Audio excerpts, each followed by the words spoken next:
Have you ever bought something at a bargain price only to find out someone else thinks it belongs to them? My name is Frank Johnson. I spent my entire life savings to buy a lakeside ranch at a bankruptcy auction. Legal, fully documented. Everything was clear until I drove up to take possession. 3 pickup trucks blocked my gate. 3 people claiming to represent the HOA. And a notice demanding $47,000 within 48 hours, or they would seize the home I had just purchased. Here is the problem I checked. My ranch was not part of any HOA, so who were they? And why did they want my property? Drop a comment below, letting me know where you are watching from. This story is long, but I promise it is worth staying until the end. The road to my new life was a narrow dirt path cutting through pine trees, and I remember thinking how perfect it all seemed. The auction had closed 3 weeks ago. The title company had confirmed everything was clean. I had the deed in my glove compartment, notarized and recorded with the county, after a divorce that took half of everything I had built. This bankrupt lakeside ranch was supposed to be my second chance.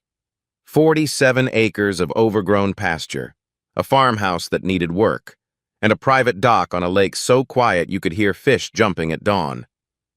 I had paid $183,000 in cash, every penny of my savings, for a property valued at $400,000 before the previous owner defaulted.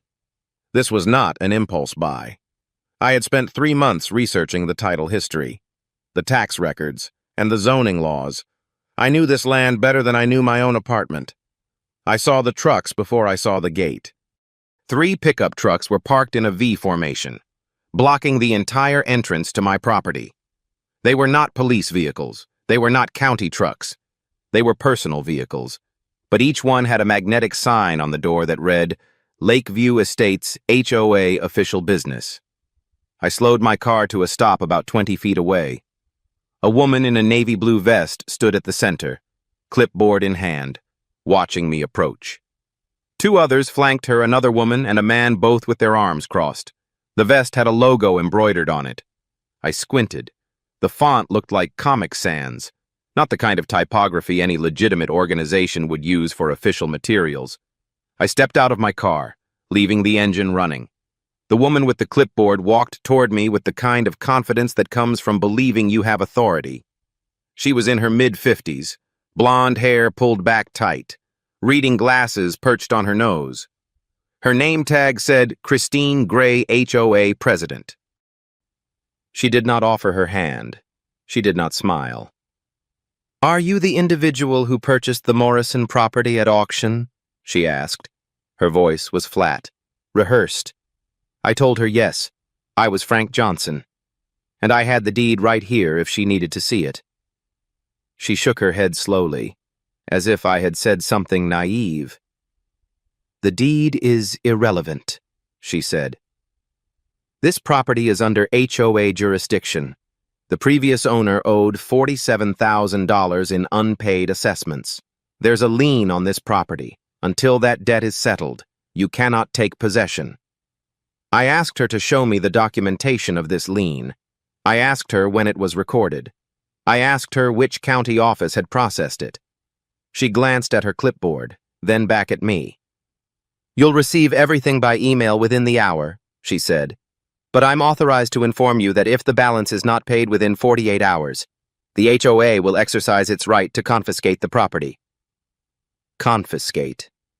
The word landed wrong. In real estate, the term is foreclosure. Confiscation was what the police did with contraband. It was not what homeowner associations did with property. Nobody who actually worked in property law would make that mistake. The man stepped forward. He was younger, maybe early 40s, with a shaved head and a polo shirt that strained against his shoulders. His name tag read, Greg Nolan Enforcement. Another red flag. HOAs had boards and committees. They did not have enforcement officers. He positioned himself between me and the gate, feet planted wide. "Sir, I'm going to have to ask you to leave the premises," he said. I reminded him that these were my premises. I owned them. He shrugged. "Take it up with the county, but right now, You're on HOA managed land, and you're not authorized to be here. I pulled out my phone to take a photograph of the trucks and signs. The second woman, her name tag said Evelyn Watson, secretary, stepped into my frame immediately, raising her hand to block the camera. "No photographs," she said. "This is a private HOA matter." I lowered my phone and studied all three of them. Christine Gray with her clipboard, Greg Nolan with his planted feet, Evelyn Watson with her hand still raised. They were not nervous. They were not uncertain. They moved in coordination without needing to look at each other. I asked Christine Gray one more question. "If I pay the $47,000, what guarantees do I have that this won't happen again?" She smiled for the first time. It was not a pleasant smile. "Once the debt is cleared, you'll receive a certificate of compliance," she said. "But I should warn you, our annual assessments are $12,000, and there are additional fees for dock usage, road maintenance, and community security. This is an expensive neighborhood. Mr. Johnson, make sure you can afford it." $12,000 a year, plus additional fees, plus the $47,000 up front. They were not just demanding payment. They were establishing a pipeline. I got back in my car without arguing. As I backed down the dirt road, I watched them in my rearview mirror. Christine Gray had her phone out, making a call.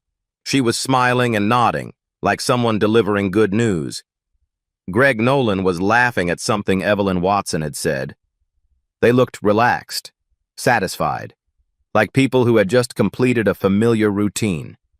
I pulled onto the main road and drove toward the nearest town, cataloging every detail, the Comic Sans logo that no professional would approve, the word confiscate that no lawyer would use, the enforcement title that no legitimate HOA would create.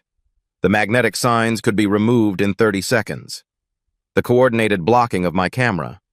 The refusal to show documentation until after I had left. None of it fit the pattern of a real lien dispute. All of it fit the pattern of something else. I found a motel 6 miles down the highway, checked in, and opened my laptop. The email from Christine Gray had already arrived. 3 attachments, a notice of lien, a demand letter, and an excerpt from HOA bylaws. I scanned the notice of lien first. No file number, no recording stamp, no reference to the county recorder's office, just a document that looked official but contained none of the markers that would make it legally binding. I checked the clock. 47 hours remained. $47,000 demanded. And a set of documents that raised more questions than they answered. If Christine Gray was telling the truth. My title company had made a catastrophic error, and I was about to lose everything. But if she was lying, if this was what I suspected it was, then I had just become the target of something far more deliberate than a billing dispute. I needed to find out which one it was, and I needed to find out fast. I did not sleep that night. The motel room smelled like stale cigarettes and industrial cleaner, but I barely noticed. I sat on the bed with my laptop open. The glow of the screen, the only light in the room.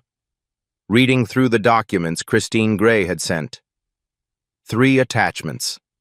3 pieces of evidence that were supposed to prove I owed $47,000 to an organization I had never heard of before today. The notice of lien looked official at first glance, bold headers.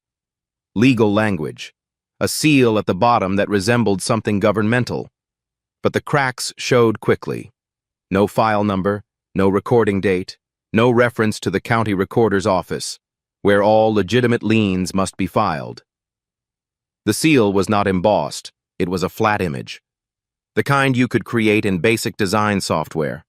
If I had been panicked, if I had not been paying attention, I might have believed it was real. But I was paying attention. The second attachment was a demand letter from someone named Raymond Voss, identifying himself as legal counsel for Lakeview Estates HOA.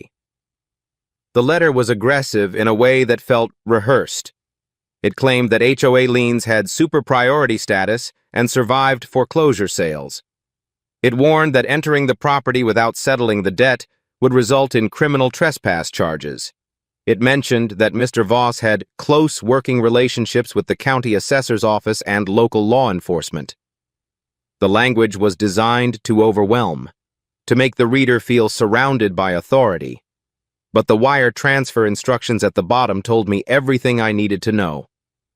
The receiving account was not Lakeview Estates HOA Trust. It was R. Voss Holdings LLC, a personal account. Money sent to that account would not go to any homeowners association. It would go directly into someone's pocket.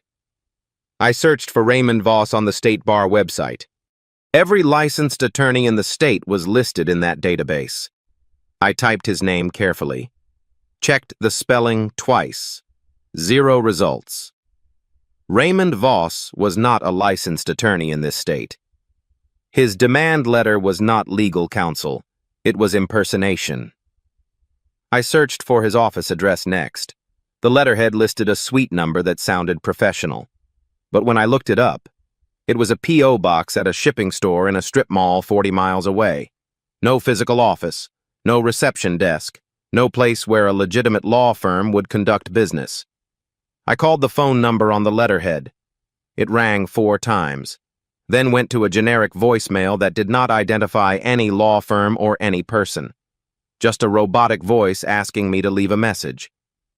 I did not leave a message. There was no point in alerting them that I was checking. I called my title insurance company instead. The office was closed. It was nearly 10 at night, but I left an urgent voicemail explaining the situation. I asked them to confirm whether any lien existed on my property and to call me back first thing in the morning. Title insurance existed precisely for situations like this. If they had missed a legitimate lien during the title search, they would be liable for the damages. If they had not missed anything, if no lien existed, then Christine Gray's entire claim was built on fabricated documents. Either way, I needed their confirmation in writing. The third attachment was an excerpt from the HOA bylaws. This was where Christine Gray made her critical mistake. The document was dated and signed, purportedly showing the establishment of Lakeview Estates, HOA, and its governing rules.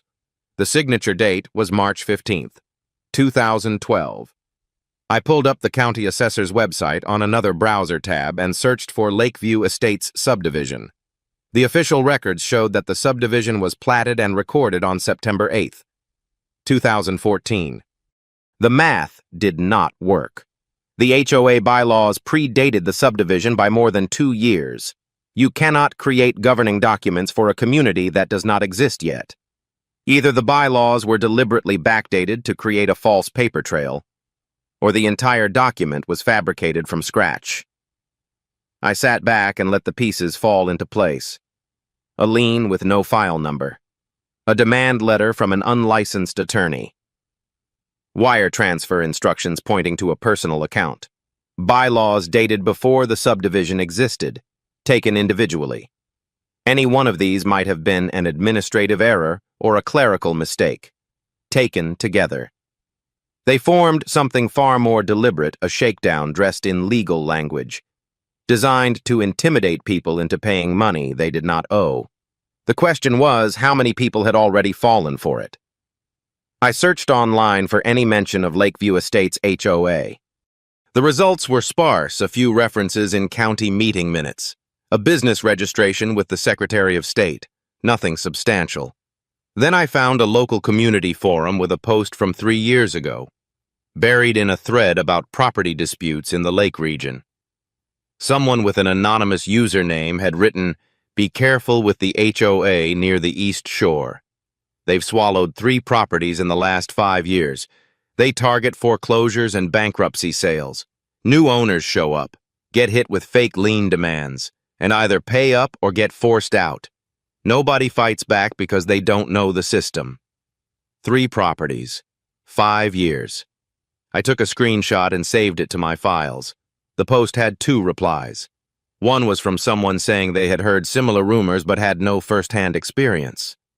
The other was from an account that had been deleted. Deleted. Someone had silenced that voice, and I could guess who. Now I understand why Christine Gray and her colleagues chose me.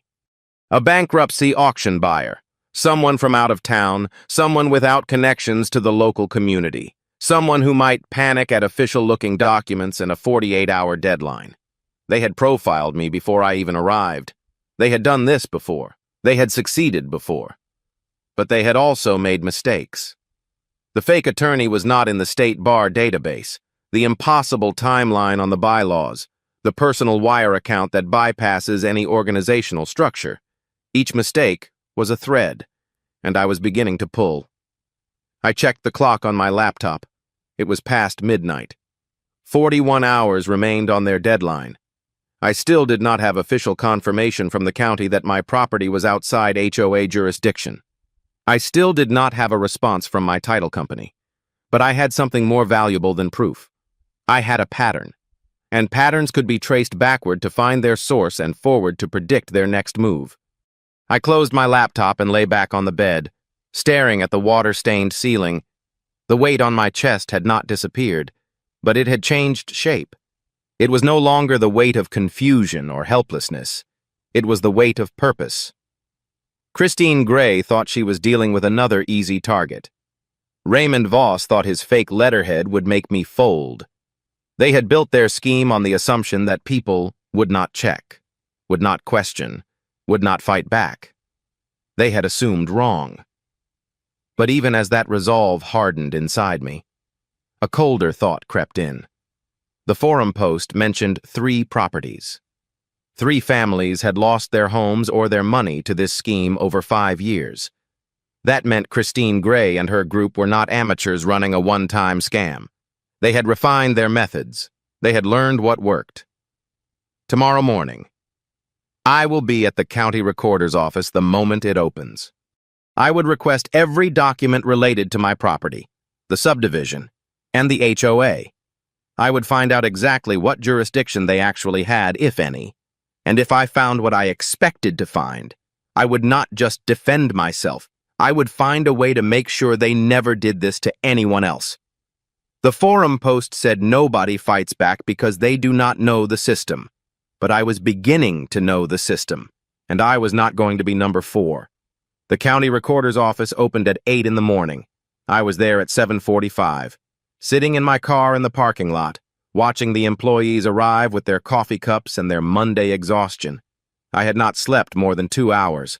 My eyes burned, and my neck ached from hunching over my laptop. But my mind was sharp, sharper than it had been in years. When someone tries to take everything you have, clarity becomes a survival mechanism. The moment the front doors unlocked, I was the first person through them. The clerk at the counter was a woman in her 60s with reading glasses on a chain around her neck. She looked at me with the patient wariness of someone who had dealt with every kind of desperate person who walked through those doors. I told her I needed to research property records for a parcel I had recently purchased. I gave her the address and the parcel number. She typed it into her computer and asked what specifically I was looking for. I said I needed 3 things: the recorded CC&Rs for any homeowners association covering that parcel, any liens recorded against the property, and the original plat map for the Lakeview Estates subdivision. She nodded without expression and disappeared into a back room. I stood at the counter and waited, my heart beating harder than it should have for something as mundane as a records request. 15 minutes later, she returned with a stack of documents and a computer printout.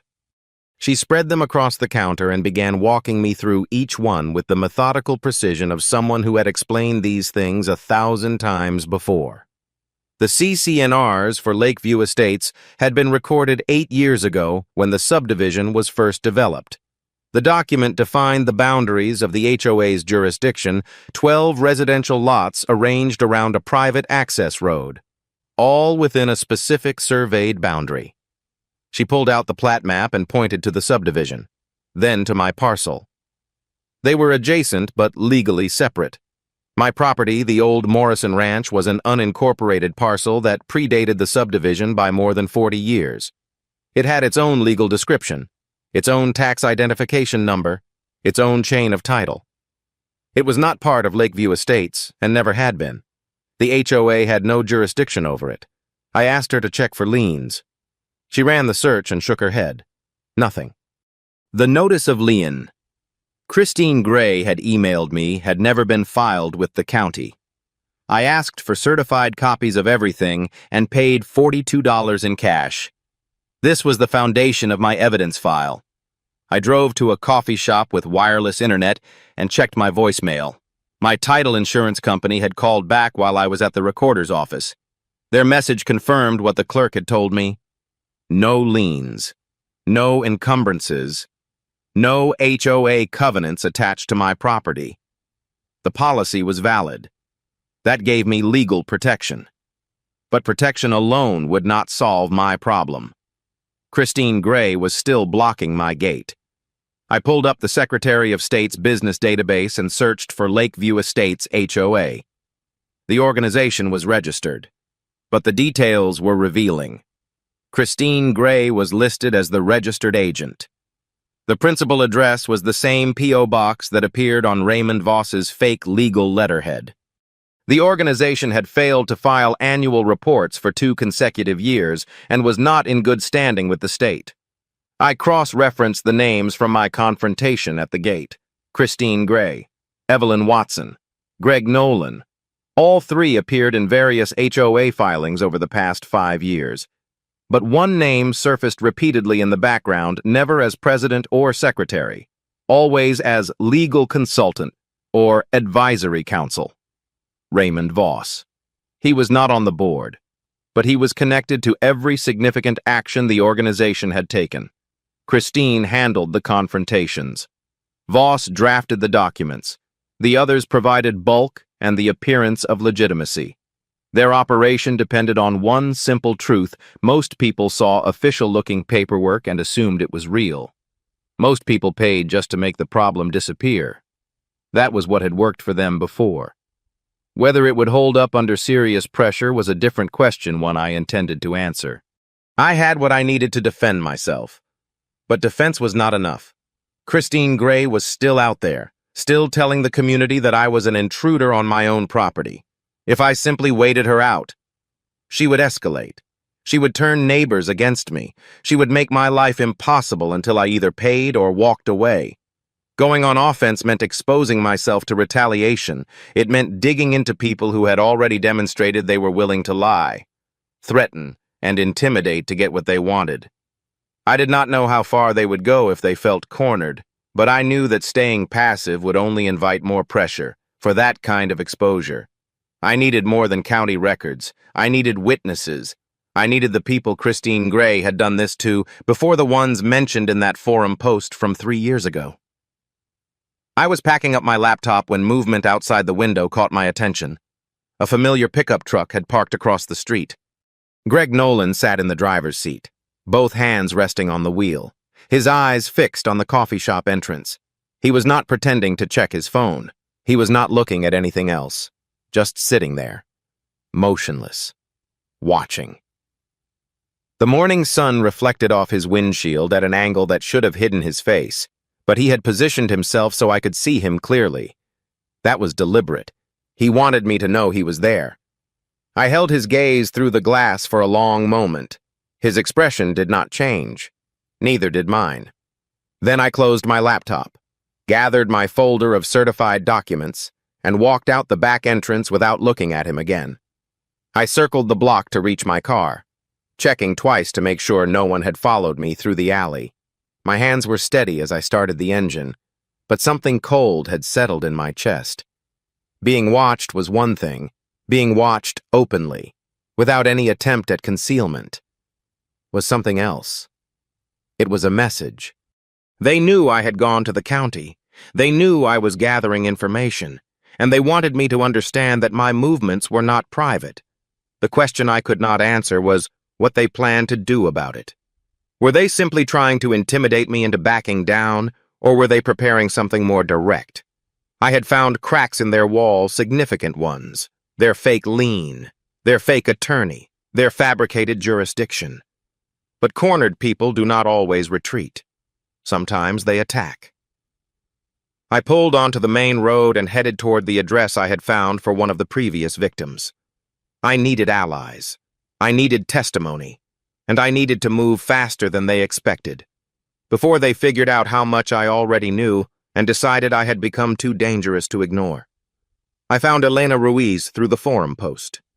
Her username had been deleted, but she had mentioned enough details about her situation: a lakefront cabin purchased at a tax auction in 2019, a demand for $31,000, a forced sale 6 months later that I was able to trace her through county property records.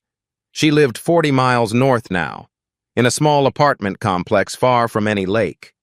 When I called and explained who I was and why I was reaching out, there was a long silence on the other end. Then she said, "I wondered when someone else would find me." We agreed to meet at a diner halfway between us. I arrived early and chose a booth in the back corner where we could talk without being overheard. She walked in 20 minutes later, a woman in her early 50s, tired eyes, gray streaking through dark hair. She sat down across from me and ordered coffee without looking at the menu. Her story confirmed everything I had suspected. She had purchased a small cabin at auction, thinking it was the retirement retreat she had always dreamed of, within a week. Christine Gray and her group had shown up with the same playbook fake lien, threatening letters, 48-hour deadline. Elena had paid. She had wired $22,000 to an account she now knew belonged to Raymond Voss. But the demands did not stop. They came back 2 months later with additional fees. Then again, 3 months after that. By the time she realized she was being extorted, she had paid over $31,000 and was facing threats of foreclosure for non-compliance. She tried to fight, but she did not know where to start. She did not have the records I had gathered. She did not understand the legal system well enough to know that the HOA had no jurisdiction over her property. Eventually, she sold the cabin at a loss just to escape. Christine Gray's group bought it through a shell company for less than half what Elena had originally paid. I asked if she had kept any documentation. She nodded slowly. She had emails, wire transfer receipts, and copies of every demand letter they had sent. She had kept everything. Not because she planned to use it, but because she could not bring herself to throw away evidence of how badly she had been wronged. I asked if she would be willing to share those documents with me and potentially testify if this went to court. She looked at me for a long moment, something shifting behind her eyes. "They took my home," she said quietly. "They took my savings. They made me feel like I was crazy for questioning them. If you can make them answer for that, I will do whatever it takes." I gave her my email address and asked her to send everything she had. Before we parted ways, she mentioned another name, Howard Finch. He had been targeted the same year, she said. He might still have records, too. Howard Finch was harder to find. But I tracked him down through a property transfer record from 2020. He was more cautious than Elena. He agreed to meet only after I sent him copies of my certified county documents, proving that the HOA had no jurisdiction over my property. When we finally sat down together at a public library 2 towns over, he brought a thick folder of his own. He had paid $19,000 before realizing something was wrong. Unlike Elena, he had not sold. He had hired a lawyer and fought back, but his lawyer had advised him to settle quietly rather than pursue criminal charges. The lawyer said it would cost more to prosecute than I had already lost. Howard explained. He said these people had connections. He said it wasn't worth the risk. Howard had taken the settlement and walked away, but he had never stopped collecting information. His folder contained not just his own documents, but research into other properties Christine Gray's group had targeted. He believed there were at least 5 victims over the past 7 years, possibly more. I returned to my motel room that evening with a plan taking shape in my mind. Confrontation would not work. It would only alert them that I knew too much and give them time to cover their tracks.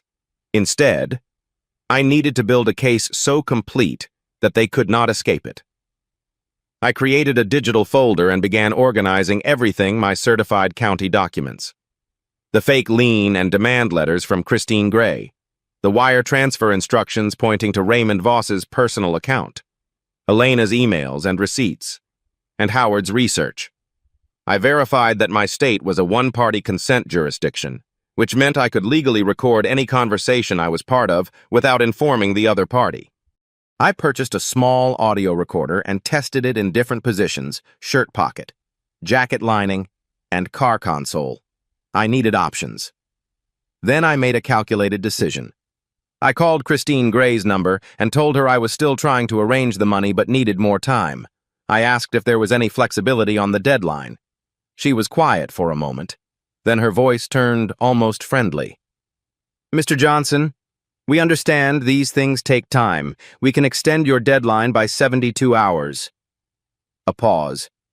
"However, there will be a late fee of $5,000 added to your balance. The new total is $52,000. $5,000 for 3 days. They were not just collecting fake debts, they were farming them, adding charges each time a victim hesitated. I thanked her politely and said I would be in touch. The call lasted less than 2 minutes, but I had recorded every word. I spent the next hour researching how to file a complaint with the State Attorney General's office. Their website had a consumer fraud division specifically for cases involving deceptive business practices and financial exploitation. The filing process was straightforward. I could submit documentation online and request an investigation. But I hesitated. Filing too early might tip them off before I have enough evidence. I needed the recording from my next interaction. Ideally one where Christine or Raymond explicitly acknowledged that they knew my property was outside their jurisdiction. I needed them to admit, on tape, that this was not about unpaid dues. This was about taking money from people who did not know they could fight back. I was reviewing my evidence folder one more time when I noticed something had been slipped under my motel room door. A plain white envelope with no return address. Inside was a single photograph, me sitting across from Elena Ruiz at the diner, taken through the window from the parking lot. On the back of the photo, someone had written in neat block letters, "Mind your own business. Last warning." I stood there holding the photograph, my pulse steady despite the cold spreading through my chest. They had followed me. They had watched me meet with their former victim. And now they wanted me to know that my investigation was not a secret. But they had miscalculated. A warning only works if the person receiving it is willing to stop. I was not willing to stop.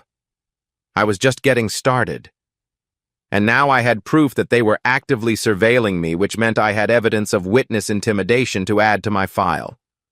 The question was whether they would stop at warnings or escalate to something worse. I woke up to the sound of my phone buzzing with notifications. It was not even 7 in the morning, but the screen showed dozens of alerts from local community forums I had joined while researching the area. I opened the first one and felt the ground shift beneath me. Someone had created an entire thread dedicated to warning the community about the out-of-town scammer trying to steal lakefront property. The post included photographs of me at the coffee shop, at the diner with Elena, standing outside the county recorder's office. Each image was captioned with inflammatory language designed to reframe everything I had done as evidence of criminal intent. The comments section had already exploded with outrage from people who had never met me, repeating accusations they had no way of verifying. I tried to respond with a calm explanation and attached my certified county documents proving that my property was not part of Lakeview Estates. My comment was deleted within minutes. I tried posting independently with the same evidence. The post was removed and my account was suspended for spreading misinformation. Christine Gray's group had not just launched a smear campaign, they controlled the narrative. Anyone who challenged their version of events was silenced before they could be heard. I sat on the edge of the motel bed, staring at my phone, watching my reputation disintegrate in real time while I was locked out of every platform where I might defend myself. A knock on my door interrupted my spiraling thoughts. The motel manager stood in the hallway, his expression uncomfortable but firm. There had been complaints, he said. Multiple guests had seen the posts and did not feel safe staying at the same property as someone accused of fraud and threats. He needed me to check out by noon. I asked if he had verified any of the accusations. He shook his head. I'm not a judge, sir. I just run a motel.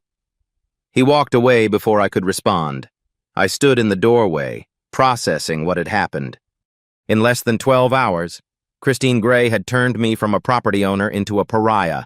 She had weaponized the community without having to prove a single claim. The pattern was elegant in its cruelty, legal intimidation first.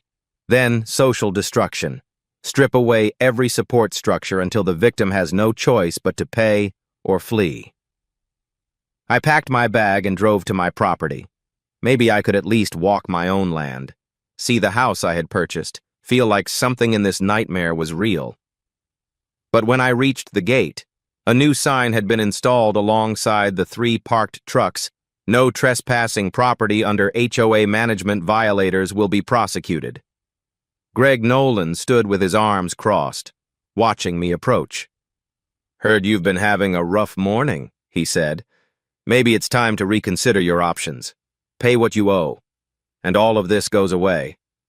I told him I did not owe anything. He shrugged with practiced indifference. The community disagrees. And in my experience, the community usually wins. I drove away without responding. My hands trembled on the steering wheel, not from fear, but from the effort of containing my anger. I pulled into a gas station parking lot and called my title insurance company. The representative was polite but non-committal. They were reviewing the situation and would be in touch soon. I asked for a letter confirming my clear title. She said the legal department needed to approve any official correspondence and could not give me a timeline. I hung up feeling more alone than I had since this started. The one institution designed to protect property owners was hiding behind bureaucratic delays while my life was being dismantled. I thought about calling the police. But what would I report? Someone posted accusations about me online. Someone took pictures of me in public. None of it rose to the level of criminal activity, at least not in any way local law enforcement would prioritize, especially if Christine Gray really did have the connections she claimed. I sat in my car, staring at the highway, trying to map out my remaining options. Elena and Howard had given me their documentation, but their testimony alone might not be enough. I had recordings and evidence of a pattern, but no smoking gun, nothing that proved Christine Gray and Raymond Voss knew they had no legal authority over my property and were extorting people anyway. I needed someone who had seen the operation from the inside, someone who could explain how the scheme worked and provide documentation that could not be dismissed as the complaints of disgruntled outsiders. Without that, I was just another voice shouting into a void that had been engineered to ignore me. My phone buzzed with a text from a number I did not recognize. The message was brief. They did the same thing to me 3 years ago. I was on the HOA board before they pushed me out. I have documents they don't know I kept. If you want to end this, meet me tonight, 7 p.m., fishing pier at Miller's Point. Come alone, they're watching you. And they're watching me too. I read the message 3 times. It could be a trap. Christine Gray's group could be luring me somewhere isolated where there would be no witnesses. But the details felt specific: someone who had been on the board, someone pushed out, someone who had kept documents. That suggested genuine insider knowledge. I typed back, "Who?" The response came immediately: Derek Murphy, former treasurer. I quit before they could make me complicit. But I saw everything they were building, and I have proof. I searched the name against the Secretary of State records I had downloaded. Derek Murphy appeared in HOA filings from 4 years ago as treasurer, then vanished from all subsequent documents. His departure coincided with the first property seizure I had been able to verify through Elena's timeline. The pieces fit, if he was telling the truth. He had left right when the scheme began scaling up, if he was lying. He knew enough about the organization's history to construct a convincing story. Either way, he had information I needed. The question was whether meeting him would give me an ally or deliver me into an ambush. I spent the next several hours preparing for both possibilities. I charged my phone and audio recorder. I emailed copies of all my evidence to Elena, Howard, and my own backup account with instructions to forward everything to the state attorney general if they did not hear from me by midnight. I wrote down the details of where I was going and why, sealed it in an envelope, and left it with the clerk at a 24-hour copy shop with instructions to open it only if I did not return by morning. It was not a perfect safety net, but it was better than nothing. If something happened to me, there would be a trail. At 6:30, I drove toward Miller's Point. The fishing pier was at the edge of a county park that closed at sunset, isolated enough for a private conversation. Public enough that someone screaming would probably be heard. I parked in the empty lot and walked toward the water. The sun was dropping toward the tree line, turning the lake into a sheet of copper and gold. I saw a figure standing at the end of the pier, silhouetted against the fading light. He was alone. He was waiting. I walked toward him, my recorder running in my jacket pocket, my phone set to dial 911 with a single tap. Derek Murphy turned as I approached. He looked tired. He looked scared, but more than anything, he looked like a man who had been waiting a long time for someone to finally listen. "Thank you for coming," he said. "We don't have much time. Let me tell you how this really works." Derek Murphy spoke quickly, glancing over his shoulder every few minutes as if expecting someone to emerge from the tree line. He had been the HOA treasurer for 2 years, he explained, handling the books for what he initially believed was a legitimate neighborhood organization. The first year had been normal, collecting dues from the 12 homeowners in the subdivision, paying for road maintenance and common area upkeep, filing the required reports with the state. Then Christine Gray joined the board. She brought Raymond Voss with her as legal consultant, and within 6 months, everything changed. They started identifying properties adjacent to the subdivision parcels that were not legally part of the HOA, but were close enough that new owners might not know the difference. Bankruptcy auctions, tax sales, foreclosures. They targeted buyers who were unfamiliar with the area and unlikely to have local connections. "Raymond is the one who designed the whole system," Derek said.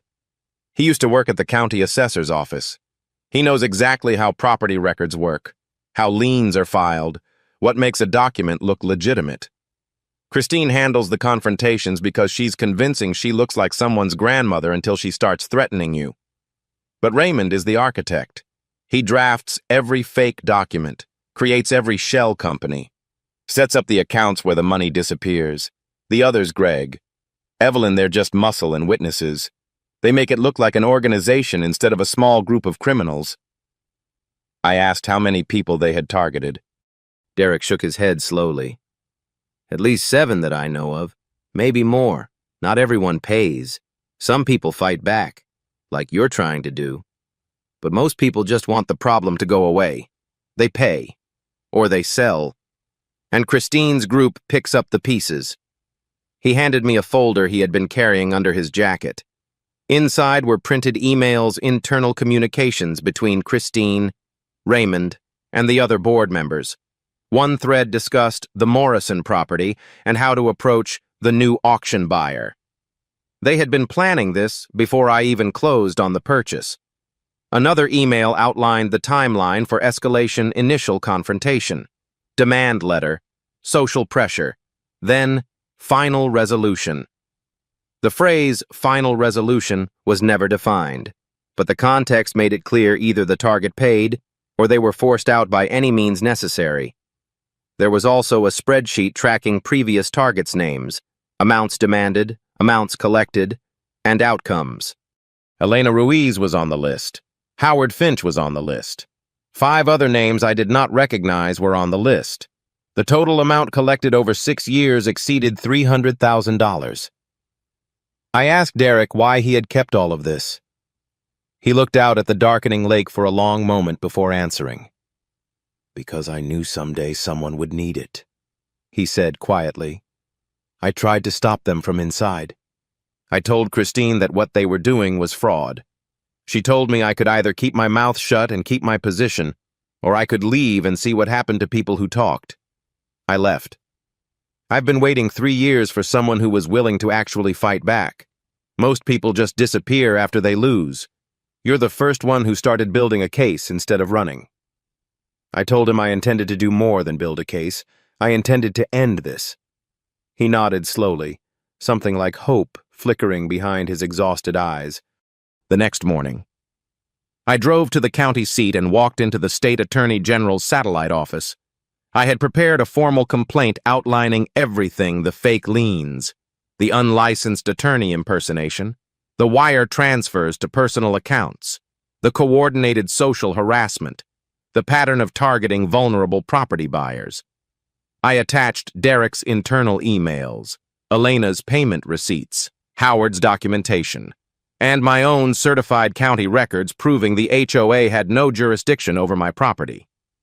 The intake officer reviewed my materials with growing interest. She said they had received complaints about predatory HOA practices before, but rarely with this level of documentation. She could not promise immediate action, but she assured me the Consumer Fraud Division would open an investigation. More importantly, she gave me direct contact information for the lead investigator and encouraged me to continue gathering evidence, particularly any recordings that captured explicit admissions of fraudulent intent. My next stop was the county sheriff's office. I had called ahead and requested a meeting with someone who could discuss potential criminal charges.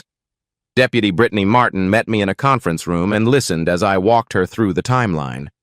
She was skeptical at first. HOA disputes were usually civil matters, she explained, not criminal ones. But her expression changed when I showed her the threatening photograph that had been slipped under my motel door, the emails proving premeditation, and the spreadsheet documenting years of systematic extortion. "This is more than a billing dispute," she said finally. "If what you're showing me is accurate, we're looking at fraud, extortion, and potentially witness intimidation." I asked if the sheriff's office would be willing to assist if I could get Christine Gray or Raymond Voss to make incriminating statements on recording. She considered this carefully. "We can't run a formal sting operation based on a civil complaint," she said. "But if you're having a conversation on your own property you legally own and you happen to record it in a one-party consent state, that's your right. And if something criminal happens during that conversation, we can respond." I called Christine Gray that afternoon. I told her I had reconsidered my position. The community pressure had worked. I was ready to settle, but I could not pay the full amount immediately. I proposed a partial payment of $30,000 as a show of good faith, with the remainder to follow within 30 days. She was quiet for a moment, calculating. Then she agreed. "We'll meet at the property tomorrow at noon," she said. "Bring a cashier's check. We'll have paperwork for you to sign that will formalize the payment arrangement and your acknowledgement of the HOA's authority." I told her I understood. I told her I would be there.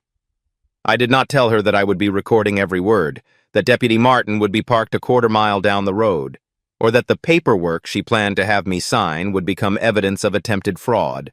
Derek had warned me what to expect. "They won't come alone," he had said. "Christine will bring Raymond to handle the documents. Greg will be there for intimidation. They'll try to get you to sign something that admits you were wrong, that you acknowledge the lien, that you accept the HOA's jurisdiction. Once you sign that, they have legal cover. It becomes your word against a document with your signature on it." I had no intention of signing anything, but I needed them to present it. I needed them to explain it. I needed them to say out loud, on recording, exactly what they were doing and why. That evening, I received an email from an address I did not recognize. The subject line was empty. The body contained only 2 sentences. "We know you've been talking to Derek Murphy. Tomorrow will be your last chance to make this right." I read the message 3 times, then saved it to my evidence folder. They knew. They had been watching Derek, too. Or they had sources I had not anticipated. But their threat revealed something important. They were nervous. They would not be sending warnings if they felt secure in their position. Nervous people make mistakes. Nervous people overreach. And tomorrow, I was going to give them every opportunity to overreach as far as they wanted. They thought tomorrow would be my last chance. They had no idea it would be theirs. The morning was overcast, the kind of gray sky that makes everything feel muted and uncertain. I arrived at my property an hour before the scheduled meeting. Deputy Brittany Martin had already positioned her unmarked vehicle at an abandoned barn a quarter-mile down the road, close enough to respond within 90 seconds, far enough to remain invisible. I had tested my audio recorder 3 times that morning. I had a backup recorder in my car. My phone was fully charged with the voice memo app running as a third layer of redundancy. Derek Murphy had wanted to come, but I had convinced him to stay away. If this went wrong, someone needed to remain free to continue the fight. He had agreed reluctantly and given me his phone number to text if I needed immediate assistance. I parked near the gate and waited. At exactly noon, 3 vehicles appeared on the dirt road: Christine Gray's silver SUV, Greg Nolan's pickup truck, and a black sedan I had not seen before. The sedan worried me. It meant they had brought someone new, someone who had stayed in the shadows until now. The vehicles stopped in formation, blocking the road just as they had on my first day. Christine emerged first, clipboard in hand, wearing the same navy vest with the Comic Sans logo. Greg followed, positioning himself to my left with his arms crossed. Evelyn Watson stepped out of Christine's SUV and moved to my right. Then the driver's door of the black sedan opened, and I finally saw the man Derek had warned me about. Raymond Voss was older than I expected, late 60s, silver hair combed back, wearing a charcoal suit that looked expensive but slightly outdated. He carried a leather briefcase and walked with the deliberate pace of someone who believed he controlled every room he entered. His face was pleasant in a generic way, the kind of face that could sell insurance or deliver bad news with equal ease. He stopped a few feet from me and extended his hand. "Mr. Johnson," he said, his voice smooth and practiced. "I'm Raymond Voss, legal counsel for Lakeview Estates. I understand we've reached an arrangement." I shook his hand briefly. His grip was firm, but his palm was damp. Nerves. He was not as confident as he appeared. Christine handed me a manila folder containing several documents. "Before we accept your payment, you'll need to sign these," she said. "Standard acknowledgement forms. They confirm your recognition of the HOA's authority over your property and your agreement to abide by our covenants going forward." I opened the folder and pretended to read. The first page was titled Acknowledgement of Lien and Settlement Agreement. The language was dense, filled with legal-sounding phrases that meant nothing but would look binding to anyone who did not know better. I flipped to the second page. It required me to affirm that my property was subject to Lakeview Estates CC&Rs. I looked up at Raymond Voss. "Before I sign anything," I said, "I need to understand something. My property, the Morrison Ranch, can you show me exactly where it falls within the CC&Rs? Raymond's smile flickered almost imperceptibly. "The CC&Rs cover all properties within the Lakeview Estates community," he said. "Your parcel is adjacent to our managed area, and therefore subject to our governance." I nodded slowly, as if considering this. "But the CC&Rs I reviewed at the county recorder's office show a specific boundary," I said. 12 lots within a surveyed plat. My parcel has a separate legal description. It predates the subdivision by 40 years. I paused, watching his face. "So I'm confused about how your CC&Rs apply to land that wasn't included in the original filing." Christine and Greg exchanged a glance. Raymond's jaw tightened almost imperceptibly. "Legal boundaries can be complicated," he said. "The important thing is that this community has operated under a unified governance structure for years. Your property benefits from our roads, our security, and our community standards. That creates an implied obligation." "Implied obligation," I repeated. "That's not the same as recorded jurisdiction." "Is it?" Raymond's pleasant expression hardened.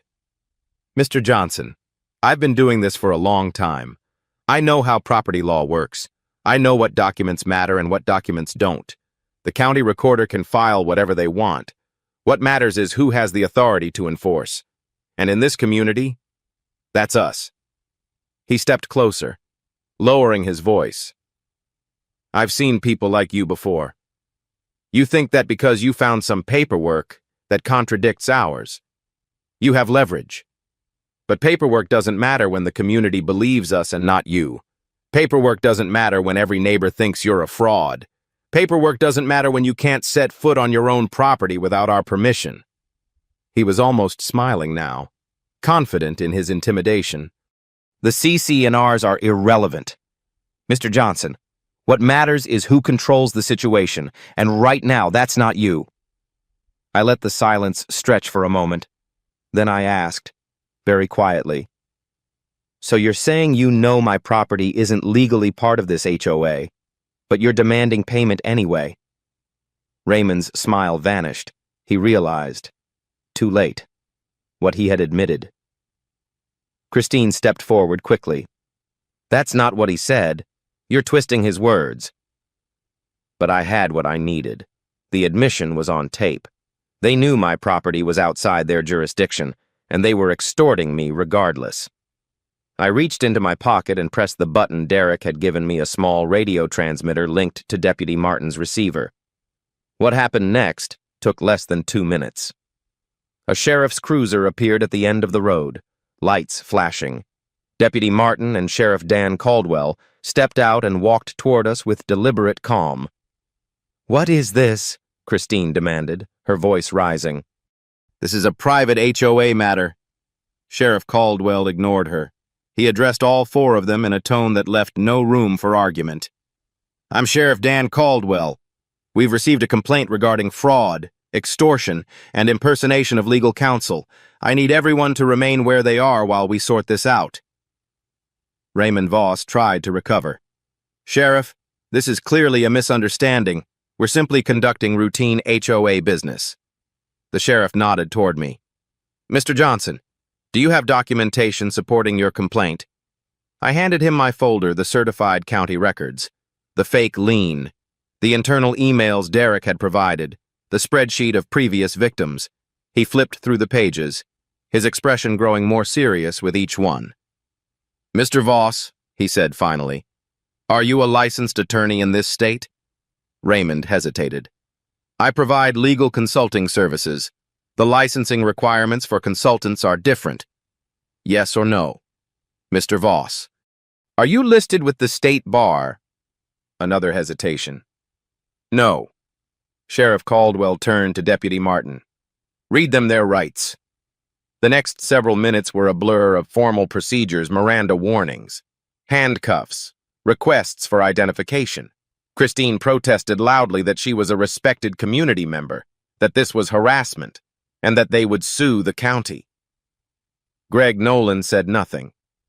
Evelyn Watson started crying. Raymond Voss remained silent, his face a mask of controlled fury. As they were escorted toward the patrol vehicles, Raymond turned back to look at me. His voice was barely above a whisper, but I heard every word. "You think you've won something? You have no idea who else is involved. This is bigger than us. You've just made enemies you can't even see." I watched them drive away, the flashing lights disappearing around the bend in the road. My hands were shaking, not from fear, from the release of tension I had been carrying for days. I had done it. I had exposed them, but Raymond's final words echoed in my mind. Bigger than us. Enemies I could not see. The 4 people being taken into custody were the visible face of this operation. But Derek's emails had hinted at money moving to accounts beyond Raymond's control. Someone had funded the shell companies. Someone had provided the inside knowledge about which properties to target. The battle was won, but the war might not be over. The 48 hours following the arrests felt like emerging from underwater. I had been holding my breath for so long that I had forgotten what normal breathing felt like. Christine Gray, Raymond Voss, Greg Nolan, and Evelyn Watson were processed on preliminary charges of extortion, fraud, and criminal impersonation. Raymond faced additional charges for practicing law without a license. The judge denied reasonable bail for all 4, citing flight risk and the organized nature of the scheme. The State Attorney General's Consumer Fraud Division officially opened an investigation, coordinating with the Sheriff's Office to review my evidence. Deputy Brittany Martin warned me that the legal process would take months: arraignments, discovery, and possible trials. But she also told me the AG was treating this as a pattern case and reaching out to every victim on the spreadsheet. If they established a multi-year fraud scheme, the charges would escalate significantly. I drove to my property that afternoon. The gate was open. The trucks were gone. The no trespassing sign had been removed by deputies. I parked in front of the farmhouse and stepped out into the air that smelled like pine and lake water. The place needed work, missing shingles, a sagging porch, and weeds reaching my knees. But it was mine. I touched the weathered siding and looked through dusty windows at rooms I had never been allowed to enter. No one would ever stand at that gate again and tell me I did not belong here. I allowed myself 5 minutes to absorb that feeling. Then I got back in my car. There was still work to do. The community response shifted faster than I expected. The same forums that had attacked me were now filled with retractions. Someone posted a news article about the arrests, and suddenly the narrative reversed. I was no longer the out-of-town scammer. I was the victim who had fought back. The motel manager called to offer a free week's stay as compensation for the misunderstanding. I declined. I did not need apologies. I needed people to remember what had happened and question the next accusation they saw before joining a mob. Whether they would learn that lesson was beyond my control. My title insurance company finally sent confirmation that no liens existed on my property and apologized for the delay, apparently. Raymond had contacted them posing as a legitimate creditor, creating confusion that bought him time. Those connections were unraveling now. Elena Ruiz called me 3 days after the arrests. Her voice sounded lighter than I had ever heard it. The AG's office had contacted her for testimony, and they had informed her that victims might be eligible for restitution from seized assets. She would never recover the years of stress or the home she had lost. But there was a chance she could get some money back. Howard Finch received a similar call. So did 3 other names from the spreadsheet. Derek Murphy was cooperating fully, providing documentation that strengthened the broader case. The scattered victims Christine and Raymond had exploited were becoming the network that would ensure their conviction. For the first time since this began, I felt something beyond relief. I felt like the system was actually working. That feeling lasted exactly 4 days. Then the lead investigator from the AG's office called with news that reframed everything. The financial analysis of Raymond's accounts had revealed an unexpected pattern. Over 6 years, approximately $320,000 had flowed into accounts controlled by Raymond and Christine, but nearly $90,000 of that money had been transferred to a separate account, one that did not belong to any of the 4 people in custody. The receiving account was registered to a limited liability company in another state. The ownership structure was layered behind shell corporations designed to hide the ultimate beneficiary. "We don't think Voss was the top of this operation," the investigator said. "He was the operator. Someone else was taking a cut, someone who stayed invisible the entire time." I thought about Raymond's final words as he was led away. "You have no idea who else is involved. This is bigger than us." I had dismissed it as desperation, a last attempt to frighten me into backing down. Now I understand it differently. Raymond had not been making threats. He had been stating facts. Derek had mentioned Raymond's connections from his time at the county assessor's office.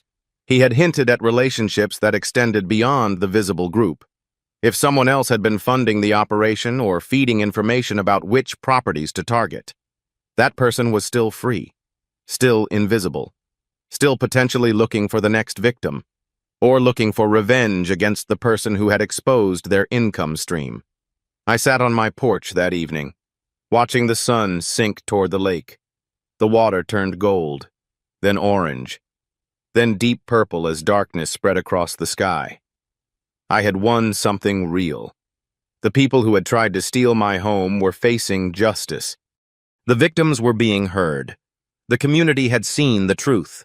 But the victory felt incomplete in a way I could not ignore. Somewhere, someone was counting money they had stolen from families like Elena's and Howard's. Somewhere, someone was reading about the arrests and calculating their next move, whether to disappear quietly or to eliminate the loose end that had unraveled their operation. The visible heads had been cut off, but the root might still be alive underground. The legal system would continue its work. Investigators would follow the money through the shell companies. Prosecutors would build their case and perhaps identify the hidden beneficiary. My part was nearly finished. I had gathered evidence, recorded confessions, and helped bring 4 criminals to justice. What came next required resources and authority I did not possess. But I could not shake the unease that settled in my chest as the last light faded from the lake. Raymond Voss had smiled when he warned me about enemies I could not see. At the time, I thought he was bluffing. Now I was not certain. The 4 people in custody had been willing to threaten, lie, and destroy reputations to protect their scheme. What would the person above them be willing to do? I locked my door that night for the first time since moving in. My recorder sat on the nightstand, still loaded with evidence. My phone was charged and within reach. The farmhouse creaked in the wind, settling into sounds I had not yet learned to recognize. I told myself the danger had passed. The criminals were in jail. The investigation was proceeding. The system was working. But sleep did not come easily. I lay in the darkness, listening to the unfamiliar silence, and wondered whether the person who had stayed invisible for 6 years would remain hidden, or whether they would eventually step out of the shadows to protect what remained of their investment. The wheel of justice was turning. I just did not know yet if it would crush everyone who deserved it.